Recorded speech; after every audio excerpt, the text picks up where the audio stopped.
Voilà, ce matin, vous l'avez compris, j'aimerais qu'on réfléchisse ensemble sur la question « Comment surfer sur la vague ?» Dis à ton voisin, prépare-toi parce que ce matin, tu vas surfer. Dans la nature, il existe toutes sortes de vagues.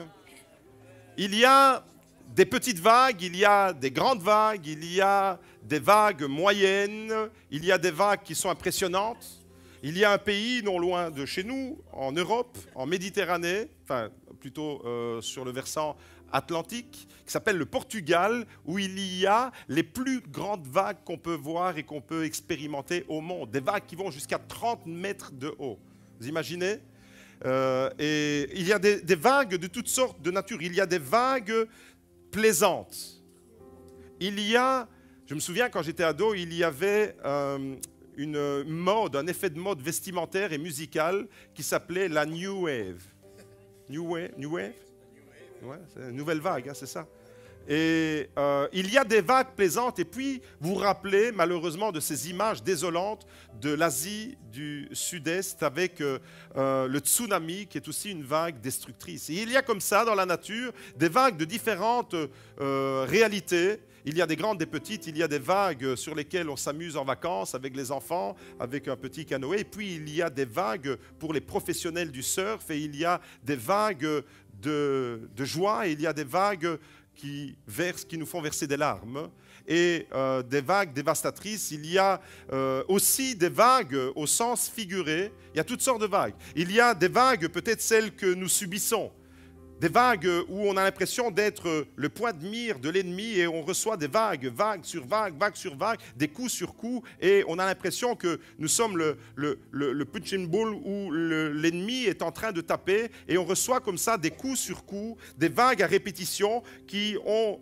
comme l'intention de nous faire tomber, de nous faire écrouler. Il y a des vagues, peut-être celle que tu traverses en ce moment, c'est peut-être une vague qui s'appelle la vague du découragement. Il y a toutes sortes de vagues, non seulement dans la nature, mais dans nos vies au sens moral. Et en réalité, on pourrait dire beaucoup de choses sur les vagues. On pourrait dire énormément de choses sur les vagues et sur les océans. Ce matin, je vais cibler quelques-unes, les choses qui me paraissent être les plus importantes. La première certitude, quand on parle de vagues et d'océans, c'est que dans l'océan, il y aura toujours des vagues. Ça ne manquera jamais. Je ne connais pas un océan où il n'y a pas de vagues. Il y en aura toujours. Et dans l'océan de Dieu, c'est exactement la même chose. Il ne manquera pas de vagues dans l'océan de Dieu. L'océan de Dieu est un réservoir sans fin de bénédictions où les vagues déferlent les unes après les autres. Et si tu veux recevoir la vague de la bénédiction ce matin, ouvre ton cœur. Ouvre ton cœur à la parole de Dieu et reçois-la avec foi. Le psaume 42, au verset 8, il est écrit « Un flot c'est une vague, un flot appelle un autre flot au bruit de tes ondées, toutes tes vagues et tous tes flots passent sur moi. » C'est le psalmiste qui s'adresse à Dieu. Il fait cette prière. Toutes les vagues de Dieu passent sur moi. Il ne veut en manquer aucune. Le jour, l'Éternel m'accorde sa bienveillance. La nuit, son cantique m'accompagne. C'est une prière au Dieu de ma vie. Vous remarquez dans ce verset, jour et nuit, le jour et la nuit, c'est une façon de dire que Dieu envoie ses bénédictions de façon continue, de façon répétitive. Les vagues de Dieu ne s'arrêtent pas pendant que tu dors. Et je ressens dans mon cœur vraiment qu'il y a quelqu'un qui est angoissé, qui a peur, et la nuit, tu n'arrives pas à trouver le sommeil parce que tu es tourmenté par une situation. Et quand tu te mets dans ton lit, eh bien, avant de trouver le sommeil, il se passe non pas des minutes, mais des heures. Et tu dors mal en ce moment, et tu es traversé par une vague d'angoisse. Il y a quelqu'un ce matin qui est traversé par une vague d'angoisse et de peur. Et Dieu te dit ce matin, à cause de ces difficultés-là, tu te sens seul et désemparé. Tu te sens perdu au milieu de l'océan du désespoir. Tu es là et tu es ballotté par ces vagues de la peur, de l'angoisse. Tu penses à ton enfant, tu penses à tes finances, tu penses à ton couple, tu penses aux difficultés que tu rencontres, et tu penses à la santé de ta maman, de ton fils, de ta fille. Et tu es comme ça, ballotté, et tu es pris dans une spirale. Tu es traversé par un sentiment d'angoisse où tu te sens complètement seul et désemparé. Mais Dieu te dit, il y a une vague de bénédiction pour ta vie ce matin. Il y a une vague de bénédiction qui vient, prépare-toi. Ce matin, Dieu te dit, tu vas surfer sur ma vague. Est-ce que vous voulez savoir c'est quoi la vague de Dieu? Depuis plusieurs semaines, on surfe sur les vagues. Et semaine après semaine, je crois qu'il y a des vagues qui nous amènent plus loin. La vague de Dieu, c'est une vague d'amour. La vague de Dieu, c'est une vague de compassion. La vague de Dieu, c'est une vague de guérison. La vague de Dieu, c'est une vague de restauration. Elle est une vague de sanctification. Elle est une vague d'amour, de compassion, de guérison pour ton corps. Tu souffres dans ton corps et Dieu envoie une vague de guérison. C'est une vague de restauration de ton âme. C'est une vague de révélation dans ton esprit. La vague de Dieu vient révéler le cœur de Dieu dans ton esprit. C'est une vague de sanctification pour ton cœur tout entier. Et c'est une vague de propulsion pour que tu puisses entrer dans ta destinée. C'est ça la vague de Dieu. La vague que Dieu est en train d'envoyer sur notre église ce matin, c'est tout ça. Et il y a plusieurs personnes qui se trouvent à des niveaux différents et qui ont besoin de guérison. Reçois la vague de guérison. Il y a des personnes qui ont besoin d'instruction. Reçois la vague de l'instruction de Dieu. Il y a des personnes qui ont besoin de se sanctifier davantage. Reçois la vague qui te montre la gloire de Dieu et qui te permettra de sanctifier ta vie. Écoutez bien, c'est très important ce que je vous dis là. Les vagues de Dieu sont plus fortes que toutes les vagues de vos découragements. Les vagues de Dieu sont toujours plus fortes.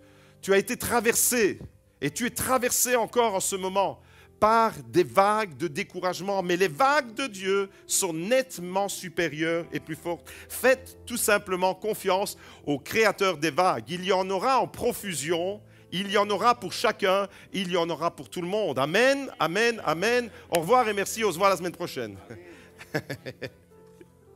Il y a des vagues. Et la première certitude, c'est que dans l'océan, il ne manque pas de vagues. La deuxième certitude, c'est que le surf, ça se pratique dans la mer et pas sur la plage. Je viens de vous faire une révélation extraordinaire, là, d'un niveau. Le surf, ça se pratique dans l'eau et pas sur le sable. Celui qui pratique le surf, est-ce que quelqu'un a déjà pratiqué ce sport aquatique, nautique? Bon, je m'adresse à des connaisseurs ce matin. Alors, celui qui pratique le surf, il y en a qui montent sur une planche dans la baignoire, oui, c'est ça.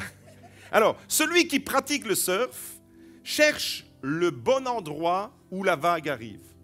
Tous les sportifs de ce niveau, ceux qui pratiquent le surf, recherchent le bon endroit où la vague va arriver.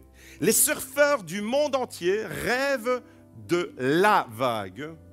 Les surfeurs du monde entier se ruent au Portugal. Je vous l'ai dit, à Nazaré, c'est presque comme Nazareth, mais sans le « être », c'est Nazaré. Nazaré, c'est une localité au Portugal. À cause d'un cratère qu'il y a dans les fonds marins, quand le mouvement de l'eau arrive près des côtes, il se forme, à cause de cette dénivellation, il se forme une montée et l'eau va monter, la vague va s'élever jusqu'à plus de 30 mètres. Il y a des surfeurs, vous imaginez, 30 mètres c'est quoi? Il y a des surfeurs qui montent et qui cherchent ce genre de vague. C'est tout simplement époustouflant. Alors, celui qui pratique le surf, celui qui cherche vraiment cette sensation forte, il va chercher la vague qui va pouvoir le soulever et qui va pouvoir le propulser. Et j'écoutais, en préparant ce message, des documentaires sur le surf et sur les surfeurs, les témoignages. J'étais impressionné. Si à la place du surf, on mettait Dieu, c'était la même chose pour eux. Il faut le pratiquer pour le comprendre. Il faut être sur la vague pour sentir et vivre la sensation de la vague. Si tu es et tu regardes les autres, tu ne peux pas ressentir ce que les autres sont en train de vivre là dans l'eau. Et avec Dieu, c'est la même chose. Si tu n'es pas sur la vague de Dieu, tu vois les autres bénis, tu vois les autres qui sont baptisés du Saint-Esprit, qui parlent en langue, tu vois les autres qui sont épanouis dans leur famille. Toi, tu es là dans l'église, tu es au bord de la mer, tu es là sur le sable, et tu regardes les autres et tu dis, waouh, quelle vague il vient de prendre celui-là. Waouh, le pasteur Luc Dumont a prophétisé, et après quelques jours, même pas, le lendemain quand il est parti, bam, j'ai mon visa pour la RDC, le 19 octobre, je m'embarque pour Lubumbashi. Waouh, une vague qui le propulse. Et toi, peut-être que tu es dans l'église et tu te dis, et moi, la vague, elle est où? Ma vague à moi, elle est où? Celle qui va me propulser et qui va me faire entrer. Et j'aimerais te dire ce matin, il faut aller là où il y a des vagues. Si tu restes sur le sable, si tu ne rentres pas plus loin, tu verras les autres sur les vagues, mais toi, tu resteras sur la terre ferme. J'ai un ami en Italie, il s'appelle Stefano. Stefano, c'est le voisin d'en face. Et c'est un garçon qui pratique un sport nautique. Il pratique un sport qui s'apparente au surf, mais ce n'est pas tout à fait du surf. C'est une espèce de surf, il a une planche, Stefano, avec tout un attelage et une espèce de toile comme un parachute. Et Stefano pratique ce sport qui s'appelle le kite. Le kite, c'est un sport nautique, comme vous le voyez dans ces images. Là, je suis avec lui. Et ce garçon, Stefano, été comme hiver, il est dans l'eau. L'hiver dernier, le 25 décembre, on s'envoie Joyeux Noël comme on fait d'habitude, etc. Moi, je lui envoie Joyeux Noël. Et lui, il me répond en m'envoyant une vidéo. Une vidéo, il est à Torre la Pile en train de faire du kite. Le 25 décembre. Grand soleil. Et moi, j'étais là en train de geler. Joyeux Noël devant le sapin de Noël. Et lui, il est là. Donc, ce garçon, Stefano, il vit presque pour ça. Quand en été, on est là, il recherche toujours l'endroit le plus approprié pour aller chercher la bonne vague et le vent nécessaire. En fait, des fois, je le vois partir avec son équipement, il charge sa voiture et tout, sa femme et ses enfants vont ailleurs, et lui, il part carrément dans une autre plage. Et des fois, il me dit, je vais de l'autre côté du talon. Vous savez, les Pouilles, le Salento, c'est vraiment la pointe extrême sud-est de l'Italie, le talon de la botte, si vous voyez la botte bien en tête. Et nous, on est sur le versant qui donne vers la Calabre. Et lui, il me dit, aujourd'hui, je vais de l'autre côté. Je vais du côté adriatique. Il y a 40 km, tu traverses le talon d'une mer à l'autre, il y a 40 km à peine. Je vais de l'autre côté parce que là-bas, je vais aller trouver des vagues. Chez nous, la mer est souvent calme, comme je l'ai déjà dit, et là-bas, il va chercher la vague. Il va du côté adriatique et le Portugal, j'en ai parlé juste il y a quelques minutes, le Portugal, c'est le pays où il y a le record des vagues les plus hautes. Et juste avant l'été, Stefano était au Portugal.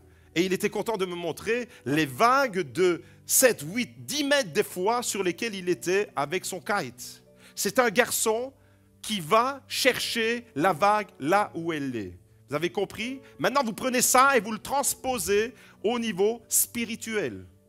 Si tu es là et que tu regardes les gens faire du surf spirituel, surfer sur la vague de la bénédiction de Dieu, si tu es là et que tu regardes les gens comme Stefano, comme moi je le regarde là, on est allé, Magda et moi, le voir, il m'a dit viens de l'autre côté là-bas, aujourd'hui il y a du vent, il y a des vagues et tu vas me voir. Et les photos que vous voyez là-bas quand il est suspendu, c'est lui, c'est nous qui les avons prises. Ce gars, si on reste sur le bord, je ne vivrai jamais ce que lui, il vit. Vous avez compris? Donc maintenant, reprenez ça et vous le mettez sur le domaine spirituel. C'est exactement la même chose. Il y a des gens qui sont dans l'église des parfaits spectateurs. Des spectateurs des vagues de bénédiction que Dieu envoie. Et puis il y en a qui saisissent la vague. Dis à ton voisin, saisis la vague ce matin. Stefano, il cherche toujours deux choses. Il cherche le vent et la vague. Et quand je réalise son amour, sa fascination pour son sport, été comme hiver, hein, vraiment, il n'y a pas de différence pour lui. Il est toujours dans l'eau. Quand je vois la fascination pour son sport, je dis, mais en tant que chrétien, on devrait être attiré par la même chose. On doit rechercher le vent de l'esprit et la vague de l'esprit. On doit rechercher cette vague qui va nous propulser dans notre destinée. C'est exactement la même chose. J'ai envie de te dire ce matin, mon frère, ma soeur, si tu veux aller plus haut et si tu veux vivre, vous savez, la vie, c'est le moment présent qui compte. Ce que tu vis maintenant. Ce que tu vis maintenant, la sensation que tu vis maintenant, c'est ça la réalité. Ce que tu vivais hier n'existe plus. Ce que tu vis maintenant, les décisions que tu prends maintenant, les sensations que tu ressens maintenant, c'est ça qui est déterminant pour aujourd'hui et demain. Alors j'aimerais te dire, mon frère, si toi aussi tu veux aller plus haut avec Dieu, tu dois rechercher la vague de l'Esprit dans ta vie. Tu dois rechercher la vague de l'Esprit. Et l'Esprit de Dieu agit toujours en tout lieu. Vous allez me dire, Dieu envoie des vagues partout. Il y en a dans toutes les mers. Mais il y a des endroits où il y a des vagues qui sont différentes des autres. Je l'ai dit, chez nous, à Torre-la-Pillo, ça n'existe pas des vagues comme vous le voyez à l'écran. Ça n'existe pas. Pourquoi? Parce qu'on est dans un golfe. Et le fond, il est assez bas. Et donc, il y a des fois, quand la mer est agitée, ça peut monter comme ça, des petites vaguelettes, des petites ondulations. Mais des vagues comme au Portugal, c'est l'océan où il y a un cratère énorme dans les fonds marins qui soulève des vagues à 30 mètres. Chez nous, ça n'existe pas. Oui, il y a des vagues partout. Mais quelle est la nature de la vague que tu recherches? Et en fonction de la nature de la vague que tu recherches, tu vas aller là où elle se trouve. Il y a un endroit où Dieu crée véritablement des vagues puissantes. Il existe un endroit où l'Esprit de Dieu crée des vagues puissantes sur terre, sur tous les croyants. Et cet endroit s'appelle l'Église. L'Église, c'est l'endroit où il y a les vagues les plus impressionnantes, les vagues les plus hautes, les vagues les plus puissantes. Cet endroit s'appelle l'Église. Et quand on prie ensemble, quand on adore Dieu ensemble, quand on loue Dieu ensemble, quand on est dans la communion fraternelle ensemble, quand on écoute la parole de Dieu ensemble, on peut s'attendre à la vague de Dieu sur notre vie. Actes chapitre 13, verset 1. Une église était rassemblée. C'est l'église d'Antioche. Pendant qu'ils célébraient le culte du Seigneur et qu'ils jeûnaient, des chrétiens étaient rassemblés comme nous ce matin. Là, c'est une église, c'est l'église d'Antioche. Attention, la vague de Dieu va arriver sur cette église. Ils sont là, ils célèbrent Dieu. Ils ne sont pas isolés chez eux. Les chrétiens Robinson Crusoe reçoivent rarement, très difficilement, presque impossible de recevoir une vague. Si tu vis chez toi, isolé, que tu n'as pas de contact, d'engagement dans l'église, la vague ne viendra pas. Tu devras te contenter des petites ondulations. Mais si tu veux entrer dans la vague de l'Esprit de Dieu, de ce que Dieu est en train de faire dans notre génération, Dieu est en train d'agir dans notre génération. Il est en train d'agir sur la planète entière. Mais si tu veux entrer dans la vague 2022-2023, de ce que Dieu est en train de faire là, ta place est dans l'Église. Ta place est d'être engagé dans l'Église et d'aller chercher cette vague. Comme ces chrétiens-là. Les chrétiens qui étaient réunis à Antioche, qu'est-ce qu'ils faisaient? Ils étaient ensemble. Soulignez le mot ensemble, relevez-le, enregistrez-le, il reviendra plusieurs fois. Ils célébraient le culte du Seigneur et ils jeûnaient. Le Saint-Esprit dit, attention, la vague arrive, mettez-moi à part Barnabas et Saul pour l'œuvre à laquelle je les ai appelés. Alors, après avoir jeûné et prié, ils leur imposèrent les mains et les laissèrent partir. Eux donc, envoyés par le Saint-Esprit, descendirent en Séleucie et de là, ils s'embarquèrent pour Chypre. Amen. Amen, amen. Bienvenue dans la vague du Saint-Esprit. L'aventure missionnaire peut commencer maintenant pour Barnabas et pour Saul. L'aventure missionnaire va commencer maintenant. Pourquoi? Parce qu'il y a une vague. L'aventure missionnaire va propulser l'Église dans quelque chose qu'elle n'avait jamais vécu auparavant. L'Église, avec l'apôtre Paul, va sortir d'un petit territoire.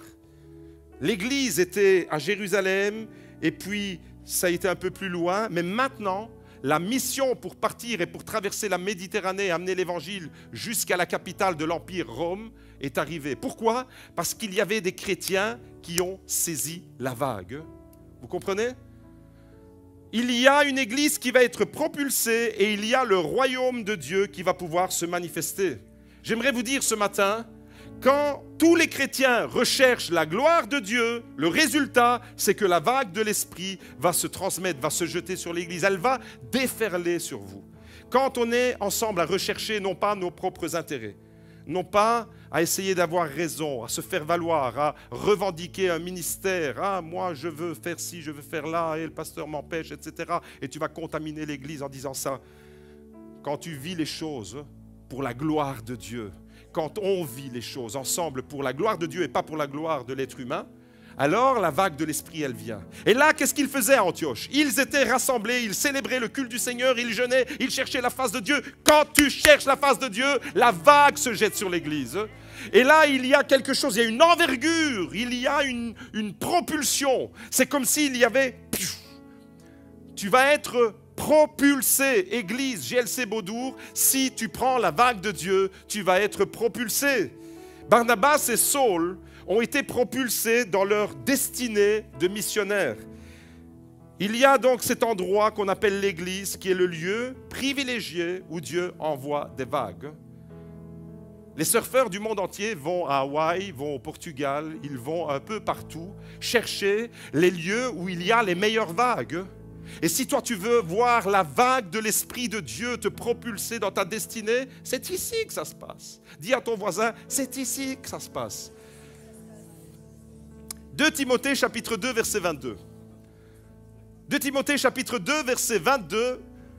Fuis les passions de la jeunesse et recherche la justice, la foi, l'amour, la paix avec ceux qui invoquent le Seigneur d'un cœur pur. Je m'adresse aux ados ce matin. Ça s'adresse à vous les ados. Regardez vers moi. GSM à la poubelle s'il vous plaît. Regardez les amis. Regardez, ça s'adresse à vous. Les jeunes, ils sont où? Je m'adresse à vous les jeunes. Regardez les jeunes ce qu'il est écrit.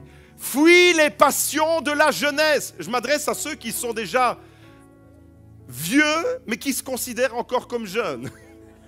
Ça s'adresse à vous. Fouillez les passions de la jeunesse et recherchez. Recherchez quoi? Il y a un endroit que tu dois rechercher. La vague, elle ne vient pas n'importe où. La vague, elle vient à un endroit précis. Et là, ce que Paul est en train de dire à Timothée, c'est qu'il y a une vague de bénédiction pour les jeunes, pour les ados, pour les enfants du Club 411. Il y a une vague de bénédiction pour les familles, pour les couples, pour les enfants rassemblés. Cette vague de bénédiction, elle se trouve quelque part. Tu dois la chercher. Comme mon ami Stéphane traverse le talon de la botte pour aller chercher sa vague, comme les surfeurs du monde entier vont au Portugal pour la meilleure vague, toi qui veux la vague de Dieu, la vague de la bénédiction, regardez ce qu'il est écrit. Fuis les passions de la jeunesse et recherche. Ne recherche pas n'importe quoi. Recherche la justice, la foi, l'amour, la paix. Pas avec n'importe qui. Avec qui? Avec ceux qui invoquent le Seigneur d'un cœur pur. Alléluia. Quand on vit ça, la vague de l'Esprit, elle vient. Tu ne peux pas être chrétien isolé dans ta maison et ne plus venir à l'église pendant 3 mois, 4 mois, 6 mois. C'est impossible. Pourquoi? Parce que la Bible te dit, recherche la présence de Dieu, la justice, l'amour, la paix avec ceux qui adorent le Seigneur d'un cœur pur. Alléluia. Il faut que quelqu'un entende ce message ce matin. J'aimerais vous dire que la vague de l'Esprit se jette toujours sur l'Église. Et c'est une vague tellement merveilleuse, une vague qui répare les cœurs, une vague qui restaure les vies, une vague qui remet de l'ordre dans les couples, qui met l'harmonie là où il y a de la discorde. L'ennemi envoie des vagues sur vos familles. Vous n'avez pas compris encore que l'ennemi envoie des vagues de destruction sur vos familles? Vous n'avez pas encore discerné que l'ennemi envoie des vagues de destruction sur vos adolescents? L'exemple des parents sur les adolescents sont des vagues que les parents eux-mêmes jettent sur leurs enfants et qui détruisent les enfants. L'ennemi s'acharne pour détruire. L'ennemi s'acharne pour envoyer des vagues de découragement, de désolation, de destruction. Mais l'Église, c'est le lieu où on recherche la justice, la foi, l'amour, la paix avec ceux qui invoquent le Seigneur d'un cœur pur. Alors oui, la vague, elle revient là. J'aimerais vous dire que la vague de l'Esprit se manifestera toujours. Si tu penses que, toi tu te dis, mais je me suis lancé avec ma planche et je me suis cassé la figure. C'est pas grave, relève-toi. Prends ta planche, il y a une autre vague qui arrive. Les amis, il y a une autre vague qui arrive. Vous croyez que l'océan est à court de vagues? Non, l'océan n'est pas à court de vagues. Le cœur de Dieu n'est pas à court de vagues de bénédiction pour toi. Tu t'es planté une fois, relève-toi, prends ta planche, remonte sur ta planche, il y a une vague qui arrive. Ne dis pas, mince, j'y arrive pas. Il y a trop de gens, ils doivent faire quelque chose, ils doivent entrer dans un projet, ils doivent passer leur permis de conduire. Et bon, je suis monté sur la planche du permis de conduire, et je me suis cassé la figure, et je ne vais pas plus loin. Je devais m'engager dans tel ministère, et je ne vais pas plus loin. Je suis tombé, je me casse la figure, et je ne vais pas plus loin. Je devais faire quelque chose, je devais postuler pour un travail, je devais m'engager pour un travail. Je me suis cassé la figure une fois, je suis tombé de la planche, et je ne vais pas plus loin. Les vagues, elles viennent pour tous ceux qui osent aller plus loin. Les vagues, elles viennent pour tous ceux qui osent. Si les couples cherchent, les couples chrétiens, j'entends, les familles, écoutez bien, vous qui êtes mariés, ça vous concerne. Si les couples ensemble recherchent ensemble, je le souligne, ensemble, recherchent la justice entre le mari et la femme, justice, foi, amour et paix, comme le dit Paul à Timothée, alors la vague de l'esprit va se jeter sur toute la famille, sur les enfants y compris. Si les couples sont forts, les enfants seront bénis. Si les couples sont forts, l'Église sera bénie. Si les couples recherchent ensemble tout ce que Paul dit là, en 2 Timothée 2, verset 22, c'est un verset facile à retenir, 2 Timothée 2, 22. Fuis les passions de la jeunesse et recherche la justice, la foi, l'amour, la paix avec ceux qui invoquent le Seigneur d'un cœur pur. Si les monitrices du Club 411 recherchent ensemble la justice, la foi, l'amour, la paix, alors la vague de l'Esprit viendra se jeter non seulement sur vous, mais sur les enfants que Dieu vous a confiés. Et on va assister, vous savez à quoi ? À des baptêmes du Saint-Esprit, chez les enfants, chez les ados. Si les moniteurs, ensemble, dans l'unité, les moniteurs, si ensemble vous recherchez la face de Dieu, la justice, la foi, l'amour, la paix, eh bien, la vague de l'Esprit va déferler sur le département dont vous êtes responsable et engagé. Et les ados vont recevoir la vague et ils vont être baptisés du Saint-Esprit. Les jeunes, la même chose, hier soir c'était le groupe de jeunes. Si les jeunes recherchent ensemble, ça, la vague de bénédiction va venir sur les jeunes. On va voir des jeunes remplis du Saint-Esprit, des jeunes prophétisés, des jeunes parler en langue, des jeunes baptisés du Saint-Esprit, les jeunes qui vont rester purs, qui vont faire les choix, qui ne vont pas aller dans le péché, qui ne vont pas être attirés par la sexualité sale, mais qui vont se garder purs pour le mariage. On va avoir ça. Quand tu es dans la vague de Dieu, c'est ça. C'est la puissance de l'amour de Dieu qui te préserve. C'est pas de la religiosité, tu es sur la vague qui te communique la vie, tu es sur la vague qui te communique la sainteté, tu es sur la vague qui te garde pur, un cœur pur. Il est question d'un cœur pur ce matin. Voilà comment elle vient la vague. La vague de l'Esprit de Dieu, elle vient sur tous ceux qui recherchent Dieu d'un cœur pur. Mais si tu restes chez toi, isolé et renfermé, la vague de l'Esprit viendra difficilement sur ta vie. Ouais, pasteur, c'est bon, je reste à la maison. Il y a YouTube, je regarderai sur YouTube. Ouais, pasteur, Facebook, c'est bon. Je vous suis, J'ai croisé quelqu'un hier, j'ai été faire les courses. Pasteur, je vous suis, Ça fait 3 ans que je ne le voyais plus, ce gars-là. Pasteur, je vous suis, Je dis, ouais, t'es en dehors de la vague. T'es en dehors de la vague.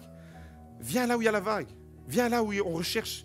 Viens là où on recherche ensemble la justice, la paix, l'amour, la foi. Alors la vague de Dieu va déferler sur ta vie. Recherche toujours ça, mon frère.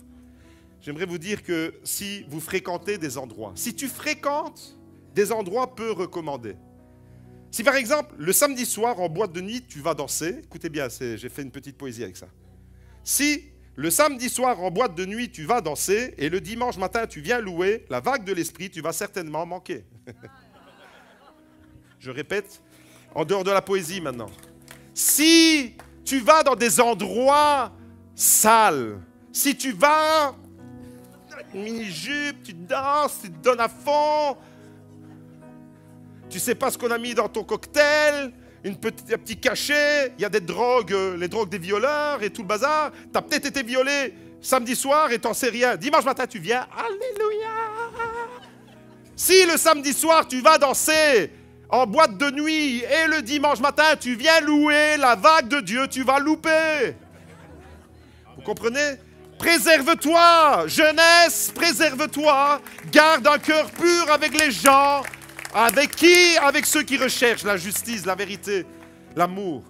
Mes amis, j'aimerais vous dire ce matin que si tu vas régulièrement maintenant, là où il y a des vagues, tu vas devenir un spécialiste de la vague.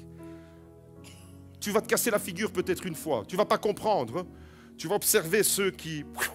Mais comment ils font ? Comment ils font ? Moi, je suis impressionné quand je vais dans une pizzeria. Le pizzaiolo.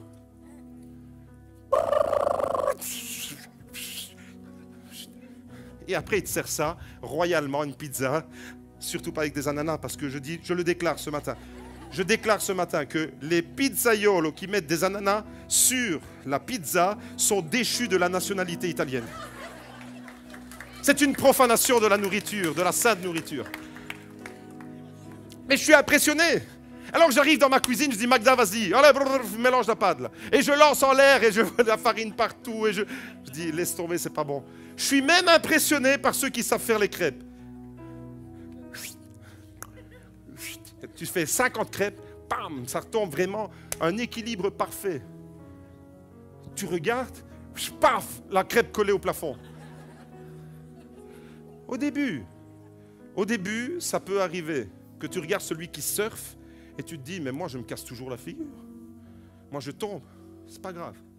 Si tu as loupé la vague de l'esprit, elle reviendra dans ta vie. Va à l'endroit où cette vague, elle va se représenter.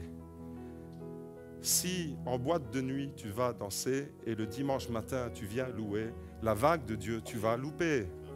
C'est rentré? Les jeunes, les ados, les moins jeunes, ceux qui considèrent qu'ils sont encore jeunes mais qui ont presque mon âge ou si pas plus. Ça te concerne. Préserve-toi. Recherche ceux qui ont le cœur pur. Recherche la présence de Dieu.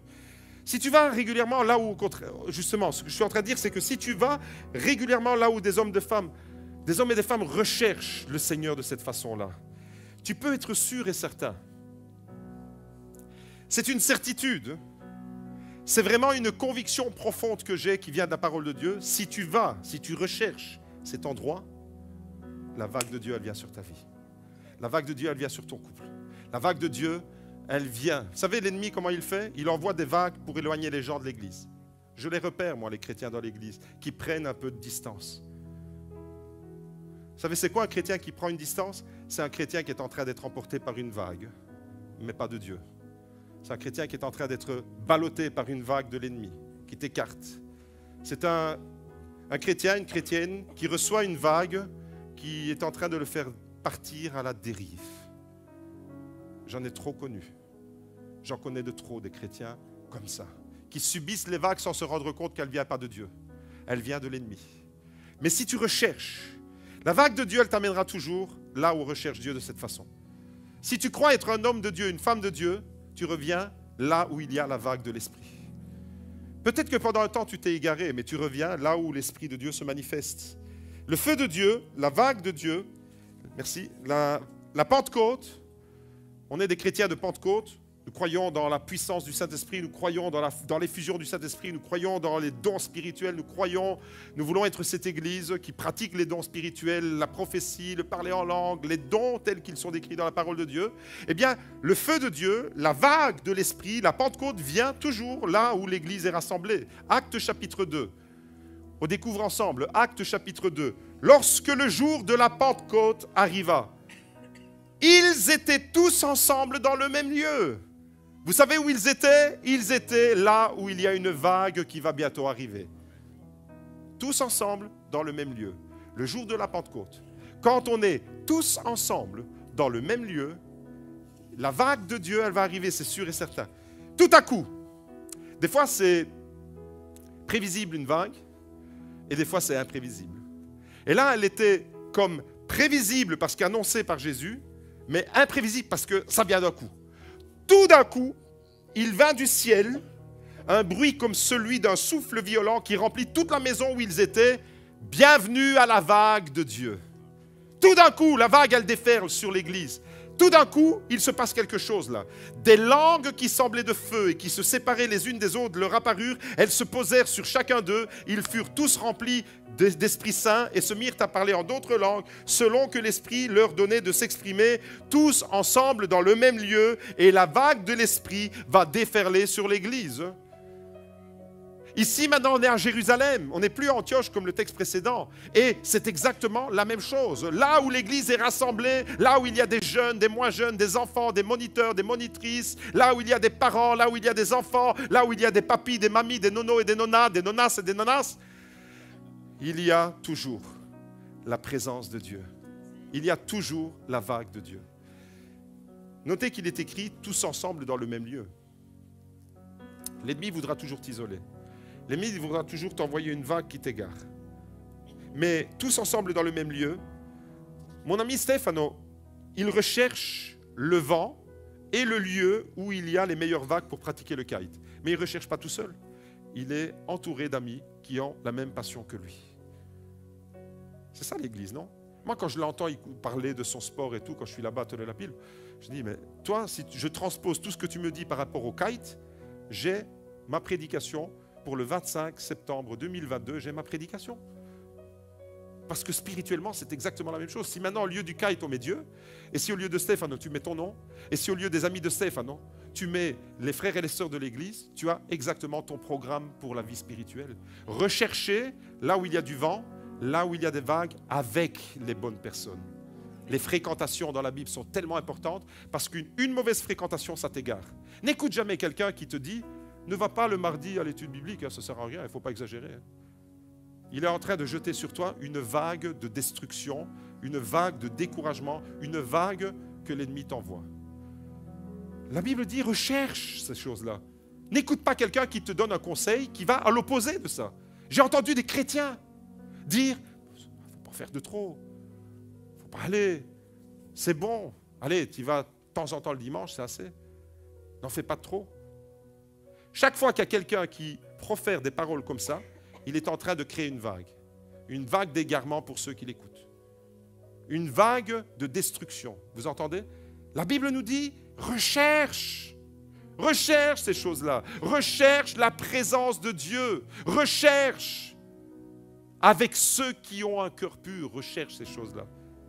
Mes amis, comment surfer? Comment surfer sur la vague? J'aimerais vous laisser quelques leçons. Si mon ami Stéphano, il recherche la vague, le vent avec les bonnes personnes, moi, dans ma vie spirituelle, toi, dans ta vie spirituelle, nous, ensemble, dans notre vie spirituelle, on va rechercher le vent de l'esprit, j'entends amen. La vague de l'esprit, j'entends encore amen. Tous ensemble, j'entends encore amen. C'est ça l'Église. C'est ça être l'Église qui surfe sur la vague. Nous devons constamment rechercher ces choses-là si nous voulons être propulsés dans notre destinée. Alors, comment surfer sur la vague? Première leçon. Pour saisir la vague, il faut se mettre en mouvement et oser se mouiller.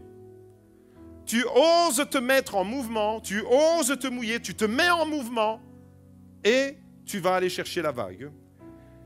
Vous avez compris depuis tout à l'heure, je le dis, je le répète et je le répète, il est important d'aller là où il y a des vagues si tu veux surfer.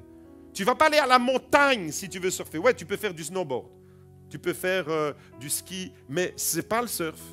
Si tu veux la vague, tu ne vas pas aller dans un lac, tu ne vas pas aller dans un étang, tu vas aller, si tu veux faire du surf, dans l'océan. Et en Europe, tu vas choisir le Portugal. Vous avez compris, il y a des endroits stratégiques, il y a des endroits privilégiés. Alors, si tu cherches cette vague de l'esprit, tu vas rechercher cet endroit avec les bonnes personnes, mais si tu restes au bord de la plage, tu ne pourras jamais la saisir, la vague. Je le dis avec profonde tristesse, il y a des chrétiens, ou des fois même dans les églises, je ne parle pas pour vous parce que ça vous concerne pas, mais dans d'autres églises c'est comme ça, il y a des gens qui viennent à l'église, qui croient être chrétiens, mais qui ne le sont pas. Ben ici, je pense que tout le monde est chrétien. J'espère. Mais non, ça vous concerne aussi, parce que même dans notre église, ça existe. Des gens qui viennent semaine après semaine, pensant être chrétiens, mais vous ne l'êtes pas. Tu n'as pas encore fait cette expérience de tout abandonner à Jésus. Tu n'as pas encore fait cette expérience de repentance profonde, où tu pleures sur tes péchés, où tu pleures sur ta misère, et que tu dis, Seigneur, maintenant je t'abandonne tout.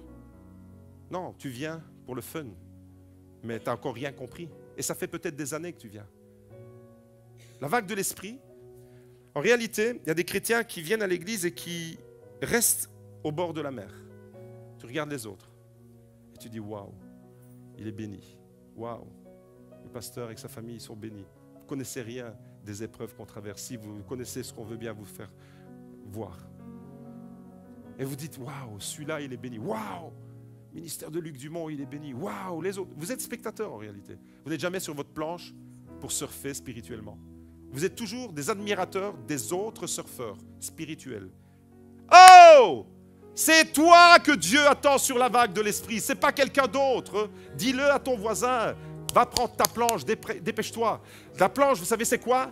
Je surfe. Wouh! Je surfe sur ma Bible. C'est ça le surf. Je surfe sur ma Bible. Vous avez compris que je surfe sur la parole de Dieu. Là où la parole de Dieu va me propulser. Et il y a trop de chrétiens dans les églises qui sont là. Waouh, ils sont bénis. Waouh, ils ont pris une belle vague. Waouh, ils sont entrés dans leur destinée. Waouh. Et toi, tu es là et tu regardes les autres et tu te dis, et moi, ma vague. Quand tu es dans le mouvement avec Dieu, en réalité, quand tu es dans le mouvement avec Dieu, là, c'est quand tu n'es pas dans le mouvement. Et ce n'est pas un secret. Si tu veux la vague, tu dois te mettre dans le mouvement de la vague. Quand tu es dans le mouvement de Dieu, c'est sûr et certain, la vague va t'amener plus loin. C'est une certitude, ça. Tous les témoignages que j'ai écoutés dans ces reportages que j'ai visionnés, des surfeurs disent la même chose. Sensation de liberté extrême quand on est sur une vague. Je ne peux pas le comprendre, ça, parce que je ne suis pas un surfeur, vous non plus d'ailleurs. Mais il faut être surfeur pour avoir ce sentiment-là sur la vague. Je pense que celui qui pratique un sport et qui le pratique bien, il vit la même sensation. L'autre jour, j'ai été faire les courses, je sors du magasin, je vois mon frère Julien en train de courir. Il me voit, il vient, ouais, il était tout transpiré, donc on fait les checks comme ça. Et je dis, t'as fini journée pour aller courir comme ça? Non, non, je suis dans mon heure de table. Ah, le gars, son heure de table, il va courir. Toi, ton heure de table, tu es sur ton GSM, tu lis la Gazette et tu manges et tu es là et ton heure de table est passée et tu n'as rien vu. Le gars, il a envie de manger, s'il a mangé, mais il est allé courir. Et je dis quoi, tu as fini journée? Non, non, je suis mon heure de table, après je vais retravailler. Le gars, sensation de liberté quand il court. Vous avez compris? Sensation de liberté quand tu pratiques quelque chose et que tu le pratiques bien. Quand tu excelles dans le domaine pour lequel Dieu t'a créé. Tu as une sensation de liberté. Les surfeurs, c'est extraordinaire parce que sur la vague, là, tous sans exception, tous les témoignages que j'ai écoutés, une sensation de liberté extrême. Et je pense que ça aussi, c'est spirituel pour nous. Parce que tous, nous aspirons à la liberté. Il faut que tu sois sur la vague de l'esprit que Dieu a préparée pour toi pour avoir cette sensation de liberté extrême. Il y a des gens qui ne se sentent jamais libres dans l'église. Il y a des gens dans leur vie chrétienne qui se sentent toujours les mains et les pieds liés. Tu n'es pas sur la bonne vague, mon gars. Tu n'es pas sur la bonne vague. Tu vois les autres et tu es admiratif des autres, mais tu n'es pas sur la bonne vague. Il faut à un moment donné que tu réalises que tu n'étais pas sur la bonne vague. Tu croyais surfer sur la bonne vague. Pendant des années, tu as été engagé dans l'église dans un domaine et tu croyais, toi seul, il n'y a que toi qui le croyais, être dans la bonne vague. Et puis Dieu te dit, non, ce n'est pas la vague que j'avais pour toi. Il y a une autre vague pour toi. Il faut que tu la discernes, il faut que tu la vois, il faut que tu la saisisses, cette vague. Parce que tant que tu es sur une fausse vague, tu vas être frustré. Et tu vas ressembler à quelqu'un qui est sur le bord de la mer, là, et tu regardes l'océan et tu dis, waouh, que c'est beau. Toujours en spectateur. Il existe un principe spirituel que j'aimerais vous partager ce matin. Un principe spirituel que nous devons tous comprendre. Si tu te mets en mouvement pour Dieu, le mouvement de Dieu viendra sur ta vie. Si tu te mets en mouvement pour Dieu, c'est-à-dire que si tu sens le mouvement de Dieu et que tu te dis, waouh, c'est là. Chaque fois que des hommes et des femmes, chaque fois dans la Bible et en dehors de la Bible, que des hommes et des femmes se sont mis en mouvement pour Dieu, une vague les a propulsés dans leur destinée. Je ne connais personne dans la Bible qui a été saisi par le mouvement de Dieu, qui est entré dans le mouvement de Dieu et qui n'a pas été propulsé plus loin. Est-ce que ce matin, tu veux être propulsé plus loin? Allô, Église, est-ce que tu es là? Est-ce que ce matin, qui sont ceux qui veulent? Levez-vous, acclamez le Seigneur debout et après vous pouvez vous rasseoir si vous voulez aller plus loin avec la vague de Dieu. Alors les amis, écoutez bien, on peut se rasseoir. Ça, vous êtes levés juste pour faire un peu de gymnastique. Parce que vous allez maintenant bientôt saisir la planche que l'Esprit vous envoie. Chaque fois que dans la Bible, il y a des hommes et des femmes qui sont entrés dans le mouvement de Dieu les a propulsés plus loin. Genèse chapitre 12, l'histoire merveilleuse d'Abraham. Abraham s'est mis dans le mouvement avec Dieu et pour Dieu. Dieu l'a appelé, Dieu a créé une vague pour Abraham. La vague de Dieu est venue sur Abraham. Résultat, Abraham est devenu le père de la nation. Et aujourd'hui encore, nous sommes les descendants d'Abraham selon la foi. Quelle vague! Une vague qui a 4000 ans, les amis. Et on est encore sur la vague d'Abraham. Ouh! Il est rentré dans le mouvement de Dieu. Il est entré dans le mouvement de Dieu. La vague l'a propulsé plus loin. Il est devenu le père. Le gars, il reçoit une promesse. Il y a une vague qui va venir sur toi et sur Sarai. Et vous allez devenir le père et la mère d'une multitude, une descendance nombreuse. Des fois, la vague, elle vient, et puis Abraham, il se regarde. Machine capoute. Machine capoute. 75 ans, le gars. 75 ans. La vague de Dieu vient sur sa vie. Il devient le père d'une multitude. Tu ne pourras même pas compter ta descendance. Ta descendance aussi nombreuse que les étoiles du ciel et que le sable de la mer. Il n'y a pas de machine capoute avec Dieu. Dieu répare, Dieu te remet en route, tu vas surfer sur la vague. Alléluia. Moïse, Exode chapitre 3. Moïse, un homme qui lui aussi va entrer dans le mouvement de Dieu. D'abord, Moïse, il a voulu entrer dans son mouvement à lui. Il s'est cassé la figure. Il y a beaucoup de gens qui se cassent la figure dans l'œuvre de Dieu parce qu'ils sont dans leur mouvement personnel, dans leur aspiration personnelle, dans leur satisfaction personnelle. Mais là, Moïse, maintenant, après s'être cassé la figure et il est passé par un désert profond où il a dû se remettre en question. C'est bon, les déserts qui remettent en question les chrétiens. Là, maintenant, il y a un mouvement. Vous me suivez? Vous êtes toujours avec moi? Allô? Il y en a qui s'endorment sur la vague. Tu ne peux pas t'endormir quand tu es sur la vague. Les chrétiens endormis sont des chrétiens en dehors de la vague. Dis-le à ton voisin, t'endors pas, sinon tu vas couler. Les amis, j'aimerais vous dire ce matin que Moïse, il est entré après un désert dans le mouvement de Dieu. La vague de Dieu est venue sur sa vie. Moïse est devenu libérateur de la nation. Abraham, père de la nation. Moïse, libérateur de la nation. Waouh! Je pourrais prendre des exemples à l'infini dans la Bible. Mes amis, j'aimerais vous dire que la vague de Dieu te fait devenir ce que tu dois devenir. La vague de Dieu te fait entrer dans ta destinée, dans ton identité et dans ton avenir, celui que Dieu avait prévu pour toi. Moïse s'était trompé de vague. Il a tué un Égyptien. Il a voulu se faire justice. Il a été errant pendant 40 ans dans le désert. Mais après, la vague de Dieu l'a rejoint, l'a rattrapé et l'a propulsé. Vous me suivez? Dans les Actes des Apôtres, dans le Nouveau Testament, c'est exactement la même chose. Actes chapitre 9, Saul de Tarse, le pire criminel religieux de l'époque, le djihadiste du judaïsme de l'époque. Saul de Tarse, cet homme-là, s'est lui aussi mis en mouvement pour Jésus. La vague de Dieu est venue sur sa vie. Le résultat, quand la vague de Dieu est venue se jeter sur Saul de Tarse, il est devenu l'apôtre Paul. La vague de Dieu te transforme. Tu t'appelais Saul de Tarse, tu étais un criminel religieux, fanatique pharisien, tu persécutais les chrétiens. La vague de Dieu, mon coco, elle tombe sur toi, je te transforme, je te mets un coup de pied dans le derrière et tu vas prêcher mon nom dans toutes les nations. Tu deviens l'apôtre Paul, tu n'es plus Saul de Tarse. L'apôtre des nations, s'il vous plaît, c'était le premier criminel du Nouveau Testament.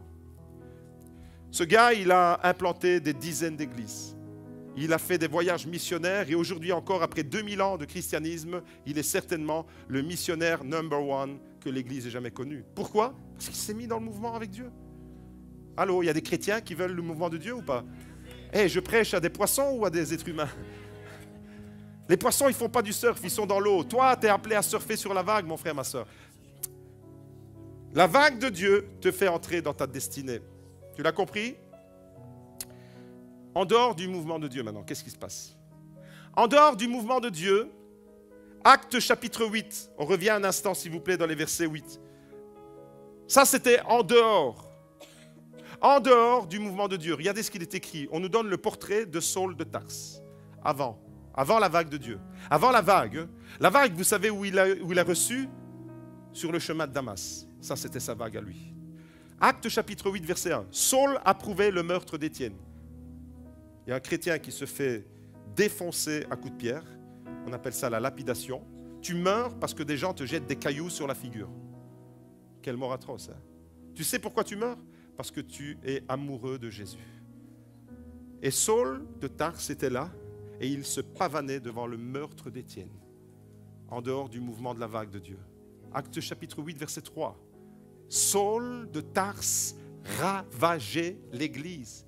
Tu étais un militant contre Dieu. Tu étais un militant contre les disciples de Jésus. Tu étais un militant contre Jésus. C'est ça le profil de quelqu'un qui est en dehors du mouvement de Dieu. Maintenant, Saul de Tarse, chemin de Damas, vague de l'esprit, bam! Il rentre dans le mouvement de Dieu. Regardez ce qu'il est écrit. Actes chapitre 9, verset 15. La vague de Dieu va le propulser. Mais le Seigneur lui dit, il parle à un autre chrétien à propos de Saul de Tarse qui vient de vivre cette transformation. Va, car cet homme est pour moi. Cet homme, c'est Saul de Tarse. Va, car cet homme est pour moi un instrument de choix afin de porter mon nom devant les nations, les rois et devant les fils d'Israël. Alléluia, amen. Dis à ton voisin, tu es toi aussi un instrument de choix. Et les amis, vous avez compris qu'il y a une différence entre être dans le mouvement et être en dehors du mouvement? Vous avez compris qu'il y a un homme qui est complètement ravagé et qui ravage les autres en dehors du mouvement, en dehors de la vague, et qu'il y a un homme qui est maintenant complètement métamorphosé. J'ai des fois, humainement parlant, pas spirituellement parlant, humainement parlant, des difficultés à imaginer que celui qui a écrit 1 Corinthiens 13, c'est cet homme-là. L'amour croit tout, l'amour pardonne tout, l'amour supporte tout. Pour le nom de Jésus, il a connu des persécutions lui aussi. Il a été flagellé, il a été emprisonné, il a fait naufrage, il a été lapidé. Pour le nom de Jésus, quand Dieu te choisit et quand il a décidé que tu vas surfer sur sa vague, tu es propulsé dans une destinée extraordinaire. Cet homme a écrit 1 Corinthiens 13. Il y a l'amour, la foi et l'espérance. L'amour texte que tous les mariés aiment que je dise pendant leur mariage. J'aimerais vous dire ce matin que la vague de Dieu, elle te transforme. La vague de Dieu, elle change les paramètres de ton tableau de bord spirituel. Quand tu entres dans le mouvement de Dieu, il se passe toujours quelque chose. Entrer dans le mouvement de Dieu, vous avez compris c'est quoi? Est-ce que vous êtes avec moi ce matin? Entrer dans le mouvement de Dieu, c'est il y a une vague et il se passe toujours quelque chose quand tu te mets dans le mouvement. Abraham s'est mis dans le mouvement. Moïse s'est mis dans le mouvement. Saul de Tarse s'est mis dans le mouvement. En 1878, notre église Beaudour était bâtie, fondée depuis 6 ans. Notre église est née en 1872, il y a 150 ans. Donc plus ou moins, il y a 150 ans. En pleine révolution industrielle au 19e siècle, dans les bas-fonds de Londres, un homme a osé se mouiller. Un homme s'est jeté dans la vague de Dieu. Le résultat, William Booth a fondé l'armée du salut. William Booth saisit la vague de Dieu, un mouvement chrétien qui est devenu planétaire. Tout le monde connaît aujourd'hui l'armée du salut dans tous les pays du monde. Un mouvement chrétien qui est né parce qu'un homme est entré dans le mouvement. Parce qu'un homme a vu le besoin. Et la vague, c'est aussi la vague du besoin. Tu sais, quand tu es frustré dans l'église, c'est quand tu ne prends pas en considération les besoins de l'église, mais quand tu te mets toi en avant. Souvent, je reçois des gens qui me disent « Ah, le Seigneur me montre que je dois faire ça. » C'est toi qui as envie de le faire, ce n'est pas le Seigneur qui te montre. Le Seigneur, d'abord, il doit te montrer quels sont les besoins de ma maison et là où tu te rends disponible. Bam, ça c'est merveilleux. Je me rends disponible là où il y a des besoins. Mais si tu viens et tu revendiques, moi j'ai ceci, j'ai cela, etc., mais que tu ne tiens pas compte des besoins, mais en réalité, c'est de l'orgueil masqué spirituellement. William Booth, il aurait pu avoir une autre carrière, cet homme, mais dans les bas-fonds de Londres, il a vu la misère des gens. C'est l'apôtre des pauvres. Aujourd'hui, il est le fondateur d'un mouvement planétaire où les œuvres caritatives de l'armée du salut n'ont plus à être démontrées. Et aujourd'hui encore, cette association, l'armée du salut, fait face aux besoins matériels et spirituels des plus démunis. Pourquoi aujourd'hui l'armée du salut existe? Parce qu'il y a un homme qui a surfé sur la bonne vague. La vague où il y avait des démunis qu'il faut aller secourir. William Booth disait, on ne peut pas prêcher l'évangile à quelqu'un qui a le ventre vide et les pieds et les mains sales. Donnez-lui du savon, nourrissez-le et prêchez-lui l'évangile et il va vous écouter. Atlanta, Géorgie, au milieu plus ou moins du XXe siècle, aux États-Unis d'Amérique. L'injustice et la ségrégation raciale opprimait les Noirs du continent nord-américain. En plein cœur de la civilisation occidentale du XXe siècle. Un homme a surfé sur la bonne vague. Un homme s'est jeté dans l'eau. Un homme est entré dans le mouvement. Un homme a osé se mouiller. Cet homme, résultat, Martin Luther King est devenu l'apôtre du combat de la non-violence. Et aujourd'hui encore, on peut le dire, Martin Luther King a été le pasteur le plus influent du XXe siècle jusqu'encore dans nos jours. La vague sur laquelle il a surfé. I have a dream. J'ai un rêve qu'il n'y ait plus de séparation entre les noirs et les blancs, que les enfants blancs et les enfants noirs jouent ensemble dans les mêmes écoles et les mêmes passions, jouent dans les mêmes équipes de foot. J'ai ce rêve-là d'une humanité rassemblée et pas divisée. Cet homme a eu ce rêve, il a été porté par ce rêve. Des fois, le rêve que tu portes quand il vient de Dieu, il peut te conduire jusqu'à l'extrême. Cet homme a été mis à mort, il a été tué, il a été assassiné. Son rêve. Cet homme a été sur la vague de Dieu. Est-ce qu'aujourd'hui, au GLC Beaudour, il y a des hommes comme William Booth, des femmes comme William Booth, des hommes, des femmes comme Martin Luther King? La vague sur laquelle Martin Luther King a surfé s'est répercutée, vous savez jusqu'où? Elle s'est répercutée jusque Barack Obama, président noir, premier président noir des États-Unis d'Amérique. S'il n'y avait pas eu Martin Luther King dans les années 60, on n'aurait jamais connu Barack Obama, un premier président noir en Amérique. Cet homme rêvait. Cet homme a été porté par la vague de Dieu. Vous avez compris que quand tu entres dans la vague de Dieu, il se passe toujours quelque chose d'extrêmement puissant? Il n'y a que les spectateurs qui voient les vagues des autres et qui n'accompliront jamais rien. Mais quand tu entres dans le mouvement de Dieu vient sur toi. Oh, mes amis, j'aimerais vraiment que l'Église capte le message spirituel que Dieu est en train d'envoyer. J'entends souvent des gens qui se lamentent. Des fois, c'est simplement de la jalousie. Des fois, je dois le constater, j'entends tellement de gens qui parlent. Des gens qui se lamentent. Mais je constate très souvent que des fois, c'est simplement de la jalousie. Ouais, Dieu agit dans la vie des autres. Ouais, mais il ne fait rien pour moi. C'est injuste. Pourquoi lui et pas moi? Mais parce que lui, il est entré, il est allé chercher sa bague. Lui, il a bougé, lui, il s'est mis en mouvement. Lui, il s'est formé. Tu revendiques quelque chose, tu ne veux pas te former. Regarde les autres sur leur vague et toi, reste sur le bord. Celui que tu jalouses, celui que tu regardes, il a osé entrer dans le mouvement. Il a osé se jeter à l'eau. Mets-toi en mouvement et toi aussi, la vague de Dieu viendra sur ta vie. Ose faire quelque chose. Ose bouger. Ose t'aventurer. Prépare-toi. Si tu n'as pas ton matériel et que tu veux faire du surf, va acheter ton matériel. Va acheter ta planche. Va acheter ton équipement. Si tu es appelé à faire quelque chose, forme-toi dans ce domaine. Ose payer le prix. Ose bouger. Et rappelez-vous toujours, les amis, ce matin, rappelez-vous qu'une action imparfaite vaut toujours mieux qu'une parfaite inaction. Une action imparfaite, c'est mieux qu'une parfaite inaction.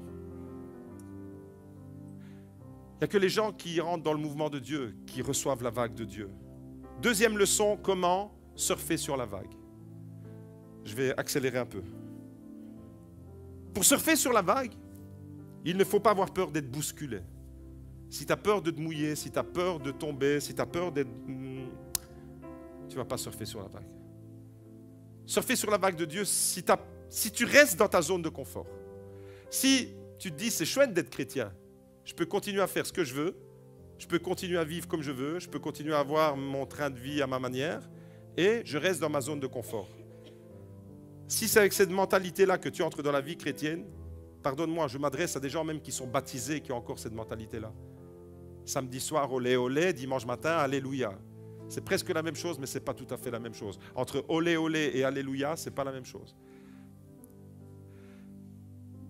Si tu restes dans ta zone de confort, ça veut dire que tu n'as pas envie d'être transformé. Parce que la vague de Dieu, elle transforme ton caractère aussi. Si tu restes dans ta zone de confort, tu sais ce que tu vas voir dans ta vie? Tu vas voir des petites ondulations. Contente-toi de ce petit mouvement de l'eau. et joue avec un petit bateau en plastique. Et reste tranquille au bord de la plage. Tu vas voir des vaguelettes simplement. Mais tu ne verras jamais les plus belles vagues. Tu ne verras jamais les plus belles bénédictions. Tu ne remporteras jamais les plus belles victoires. Parce que tu es resté dans ta zone de confort. L'apôtre Pierre, un jour, il a surfé sur le lac de Galilée. Il est sorti de la barque. Il a surfé parce que Jésus l'a appelé. Il a surfé. Il n'est pas resté dans la zone de confort. Il est allé rejoindre Jésus. L'apôtre Pierre a vécu son miracle. Mes amis, les vagues les plus puissantes sont réservées à ceux qui n'ont pas peur d'être bousculés dans leurs habitudes. Si tu es programmé comme un petit robot, il n'y a pas de place dans ta vie pour la vague de Dieu. Les vagues de Dieu ne viennent pas sur les robots. Les vagues de Dieu viennent sur des cœurs purs, des cœurs qui recherchent Dieu, des cœurs qui veulent entrer dans le mouvement de Dieu. Troisième leçon, comment surfer sur la vague? Pour surfer sur la vague, il faut la prendre au bon moment. Choisir le bon timing. Même les champions du monde du surf, ils peuvent manquer la vague. Tout simplement parce que c'est un problème de synchronisation et de timing. Autrement dit, il faut respecter les vagues que Dieu nous envoie. Le 21 août 2022, notre église pour la toute première fois a été diffusée en direct sur le Top Chrétien. Nous avons saisi le timing de Dieu. Ce n'était pas notre timing. Nous, j'en parlais à l'équipe de louanges au consistoire, je pensais que ce partenariat avec le Top Chrétien, que je salue, que je bénis au passage, allait se faire, la vague allait arriver plus tard dans l'année. Mais Dieu avait décidé d'envoyer la vague avant. Si on n'était pas prêt pour prendre la vague, on l'aurait vu passer et quelqu'un d'autre aurait saisi cette opportunité. Vous saisissez? Quand je me suis entretenu avec les responsables du Top Chrétien, quand ils m'ont dit le 21 août, on est prêt, vous êtes en direct sur le Top Chrétien, ce que vous faites c'est bon, c'est de la qualité, on veut vous diffuser, vous serez la première église belge à être en direct, en live sur le Top Chrétien. Waouh! En tant que pasteur, je me dis, est-ce que mes troupes sont prêtes? Est-ce que ça va suivre là, sur l'estrade, là-bas, à la technique? Moi, dans ma tête, je me suis dit, la vague de Dieu, elle n'est pas encore prête. Et là, les responsables du Top Chrétien me disent, la vague de Dieu, elle est prête. Le 21 août, on est entré pour la première fois en live sur le Top Chrétien et depuis lors, on est sur le Top Chrétien. La vague de Dieu, le timing de Dieu. Des fois, on se fait des calculs, mais on se fait des mauvais calculs. Et il faut saisir l'opportunité quand elle se présente. Cette opportunité en grec, dans le Nouveau Testament, ça porte un nom. Il faut respecter le kairos. Kairos, c'est un mot grec pour parler du temps. En grec, il y a plusieurs mots pour parler du temps. Il y a le mot chronos, que vous retrouvez dans le mot chronomètre ou chronologie. C'est chronos, c'est pas le kairos. Chronos, c'est on calcule le temps seconde après seconde, le temps qui s'écoule, comme un chronomètre. Mais l'autre mot pour parler du temps, c'est kairos. Et kairos, c'est pas le temps chronologique, c'est le bon moment, c'est l'instant, c'est maintenant. C'est maintenant que tu dois prendre la vague. Il y a des vagues d'opportunités financières qui se sont présentées en vous. Il y a des vagues d'opportunités pour donner une orientation à votre vie. Il y a des vagues d'opportunités pour entrer dans un ministère. Sois prêt au kairos de Dieu. Il y a un temps divin et le kairos, c'est le temps divin. Et pour véritablement surfer sur la vague, si tu te jettes avec ta planche avant que la vague elle n'arrive, ben tu vas rester, tu vas tomber dans l'eau et tu vas louper la vague, elle va te submerger, elle va même te projeter contre les rochers. Mais si tu la prends au bon moment, regardez le mec là. Là, le gars, il est sur une vague qui fait au moins 15-20 mètres. Non, tu vas trop vite. Kairos. Là, il est sur une vague extraordinaire. Il y a un temps pour toute chose. Mais en même temps, c'est important de respecter le temps. Moi, j'ai débordé le temps, mais on s'en fout. C'est important de respecter le temps de Dieu. Il y a des phases dans notre vie spirituelle. L'Ecclésiaste le disait déjà. Il y a un temps pour toute chose. Il y a un kairos. Quel est ton kairos? Quel est le kairos de Dieu pour toi maintenant? Le bon moment pour saisir la bonne vague. Vous savez, c'est important de saisir le kairos, mais en même temps, si tu attends toujours le bon moment, il y a des gens qui sont les spécialistes d'attendre toujours le bon moment. Et il y a toujours des belles vagues qui viennent devant eux. Il Il y a toujours l'océan de Dieu t'envoie la vague et tu la regardes, tu dis, waouh, c'est quand le moment? C'est quand le moment? Puis tout doucement, tu te regardes dans le miroir et tu vois que tu commences à attraper des rides, tu commences à attraper la pancette, tu commences à attraper les cheveux blancs, gris, et tu te dis, c'est quand le moment? C'est quand le moment?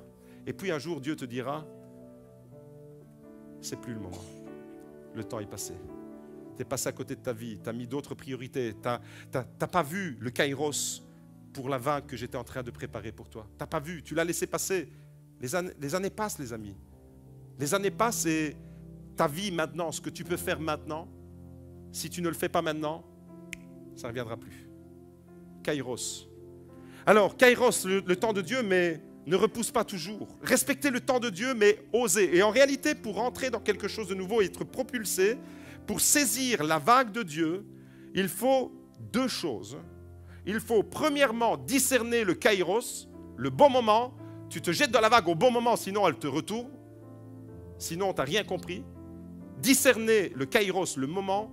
Et deuxièmement, avoir l'audace de se jeter. C'est de dire, un jour, il faut quand même se décider, je vais quand même me jeter à l'eau. Si je ne me jette pas à l'eau, la vague, elle ne viendra pas. À un moment donné, elle va venir mourir et s'échouer sur les rochers à la plage. Il faut que j'aille la chercher, la vague. Les surfeurs vont chercher la vague. Apprendre à faire la différence dans nos vies entre ce qui est bien et ce qui est divin. Vous savez, des fois, on confond le bien et le divin. C'est quoi la différence? Ce qui est bien n'est pas forcément divin. Par contre, ce qui est divin est toujours bien. Exemple. Tu vas au resto. Bien. Tu m'invites au resto. C'est encore mieux. Tu vas au resto, c'est bien. L'apéro. Dites-le avec moi. Bien. Ensuite, l'antipasto. Bien. Dites-le plus fort. Ensuite, le premier plat. Bien. Ensuite, la lasagne. Bien. Ensuite, le second plat. Bien. Ensuite, le petit café expresso. Bien. Et ensuite, le limoncello. Bien, très bien. Maintenant, imaginez qu'on vous sert tout ça en même temps. L'antipasto, le café, le limoncello, la lasagne, le premier, le second. Pas bien. Il y a un timing pour toute chose. Il y a le timing pour l'apéro, il y a le timing pour l'antipasto, il y a le timing pour la lasagne, et il y aura ton timing pour ton limoncello et ton café. Tout ça, c'est bien si on respecte le timing. Respecte le kairos dans ta vie. Et dans notre vie spirituelle, c'est la même chose. Il y a des gens qui veulent le fruit avant d'avoir les graines. Dieu te dit, je veux te donner des graines. Et toi, tu te dis, je veux les fruits. Non, je te donne les graines. Tu vas les planter dans le cœur de tes enfants. Tu vas cultiver ça. Toi, tu veux déjà voir les fruits. Les enfants, ils ne naissent pas éduqués. C'est à toi de les élever. Je te donne des graines. Kairos. Tu ne peux pas espérer le fruit sans prendre soin des graines. Je termine avec la leçon numéro 4 et l'équipe de louange peut me rejoindre. Comment surfer sur la vague? Eh bien, il n'est jamais trop tard pour surfer sur la vague. C'est ça, la leçon finale. Il y a des personnes ici qui se disent, oui, mais moi, je suis trop âgé. Regardez ce monsieur, regardez comme il est beau. Il a peut-être 80 ans, ce monsieur. Il est avec sa planche et il va surfer. Il n'est jamais trop tard pour saisir ta planche et surfer. Abraham, il a surfé sur la vague de Dieu à 75 ans. Il n'est jamais trop tard et il n'est jamais trop tôt pour surfer sur la vague de Dieu. Vous l'avez compris? À 8 ans, un petit garçon qui s'appelle Mozart compose sa première symphonie. Mozart, en haut à gauche, à l'âge de 8 ans. Première symphonie, les gars.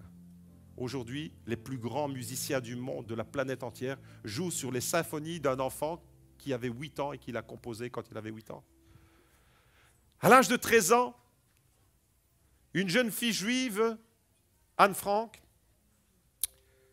va écrire certainement un livre personnel, son journal intime, le journal intime le plus célèbre de l'histoire, celui d'Anne Frank. Une petite juive qui raconte à l'âge de 13 ans comment elle a dû fuir la folie des nazis, fuir la folie de la vague de destruction d'Hitler pour se cacher à Amsterdam. Aujourd'hui, c'est un des best-sellers. Cette petite fille, 13 ans, elle a saisi la vague de l'esprit. À 52 ans, Leonardo da Vinci. À 52 ans, Léonard de Vinci achève Mona Lisa, la Joconde. Au passage, je dis à mes amis français, rendez-nous la Joconde. C'est en Italie qu'elle doit être et pas au Louvre. À 52 ans, le gars, il termine une œuvre d'art qui aujourd'hui encore est admirée par des millions de touristes qui vont à Paris. À 56 ans, Gustave Eiffel, en dessous. 56 ans, il achève son croquis de la tour Eiffel. Vous voyez, il y en a pour des enfants à 8 ans, il y a pour des ados, il y a une vague pour vous les ados. Il y a pour les enfants, Lucie, elle a disparu, elle est sur la vague. Elle est là-bas. Il y a une vague pour les enfants, dis-leur de ma part. Il y a une vague pour les enfants, il y a un message pour les enfants, dis-leur de ma part. Le pasteur a dit, il y a une vague de l'esprit pour vous les enfants. Pour des enfants de 8 ans, pour des ados de 13 ans, pour des hommes de notre génération, 52 ans, 56 ans. Oh, Michelangelo, 72 ans le gars, il achève de peindre la chapelle, la basilique Saint-Paul à Rome. À 98 ans, regardez la petite photo en dessous là. Dimitri Yordanodis, 98 ans, il achève, tenez-vous bien, en 1976, il achève son marathon en 7h33, les gars. À 98 ans. Marathon en 7h33. Le gars, il a presque un siècle, il est toujours sur la vague. Oh! À 100 ans, à l'âge de 100 ans, mes amis, en 1989, une japonaise du nom de Teichi Igarashi escaladait le mont Fuji. À 100 ans, un siècle, elle grimpe, il y a une vague pour elle, elle va la chercher. Ne reste pas dans ta maison. Je vais aller prêcher en Afrique parce qu'il y a plus de répondants. Eh, vous dormez là, je suis désolé. Il y a une vague pour vous, levez-vous les amis. Oh, mes frères, il n'est jamais trop tard pour surfer sur la vague de Dieu. Il n'est jamais trop tard de surfer sur la vague de Dieu. Il y a une vague qui vient sur toi. La vague de Dieu, elle vient sur ta vie, elle vient sur ta famille, elle vient sur ton couple. Elle vient sur ceux qui prennent un nouveau départ ce matin. Ceux qui disent, Seigneur, j'ai été trop longtemps sur le sable de la plage et je veux me jeter à l'eau maintenant. La vague de l'esprit, elle vient sur tous ceux qui se mettent en mouvement et qui veulent être propulsés. Alors, est-ce que tu vas la saisir, la vague de l'esprit? Au nom de Jésus, Église, saisis la vague de l'esprit ce matin. Est-ce que tous ceux qui saisissent la vague de l'esprit peuvent lever les mains? Au nom de Jésus, en ton nom, nous avons tout trouvé. Et on chante et on termine le culte avec ça. Alléluia. Merci Seigneur.